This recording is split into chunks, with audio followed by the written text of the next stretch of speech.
Everyone, I am Jahnavi from EC department. Today in this video we are gonna know about e-learning, which is we are prominently using now.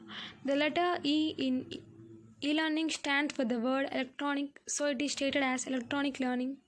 In 1963, Bernard Luskin installed the first computer in a community college for instruction. E-learning then Luskin explains E as exciting, energetic, enthusiastic, emotional, and educational.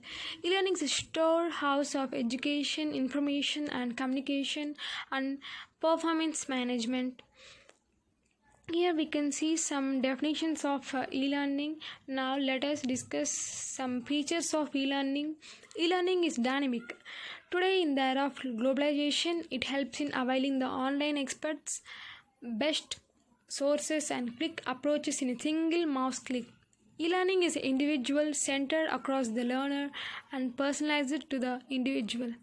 E-learning operates in the real time, that is available for 24/7 days. E-learning is comprehensive. It is a network assisted and often learning is done within the fraction of time. We have more modes and styles in e-learning. They are support learning, blended learning, complete e-learning. Support learning. E-learning can play a more supporting role to the teaching learning activities organized in the class.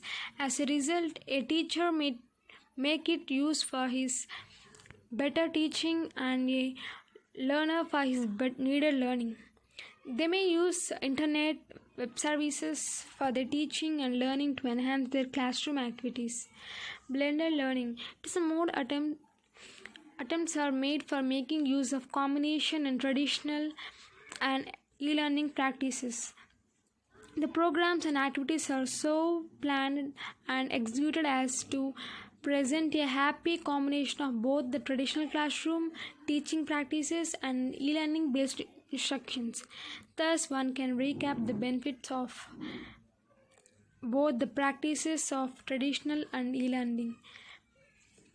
Complete e-learning. In this mode of learning, the traditional classroom teaching learning is totally replaced by the virtual classroom teaching learning.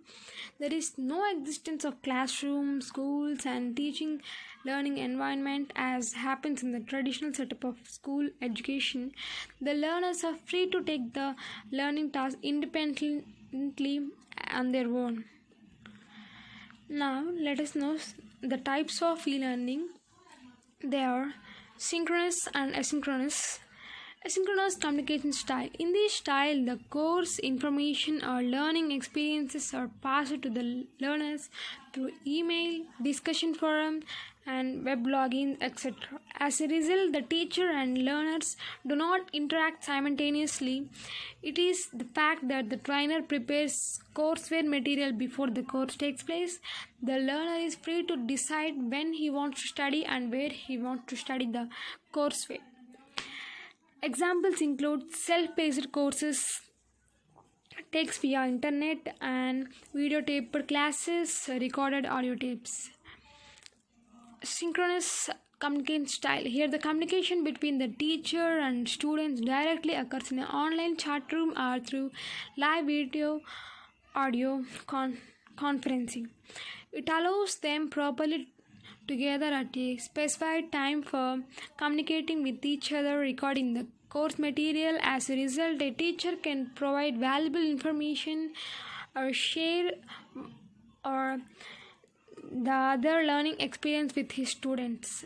Examples include learning to a live radio broadcast and watching live a television broadcast and internet. Now let us know some impacts of teaching learning process.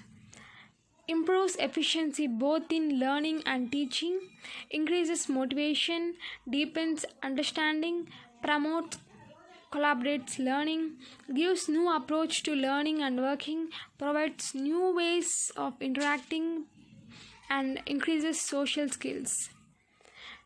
Now let us know some advantages of e-learning.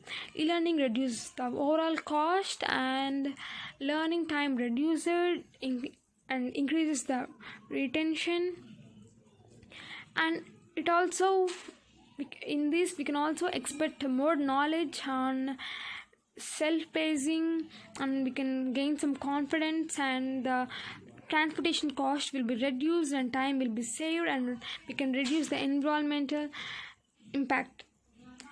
Now let us know some disadvantages of e-learning.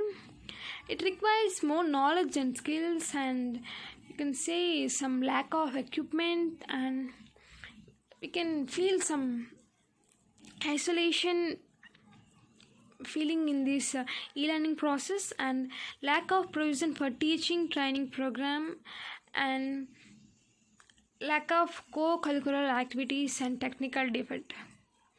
The benefits of e-learning: we have more benefits in e-learning, that will be more comfort in e-learning process, and lower cost and career advancement. Variety of programs, we can learn variety of programs in e-learning, and it is up to our wish.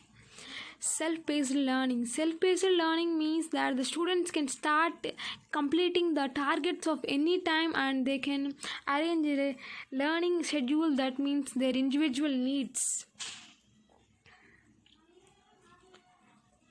The future of e-learning will be more that, for example, in this pandemic situation, we are moreover using e-learning as a tool to learn more knowledge and gain more knowledge, and we are completing our degree through this e-learning only. So now let me conclude the e-learning topic by: e-learning is not intended to replace conventional methods and learning in classroom.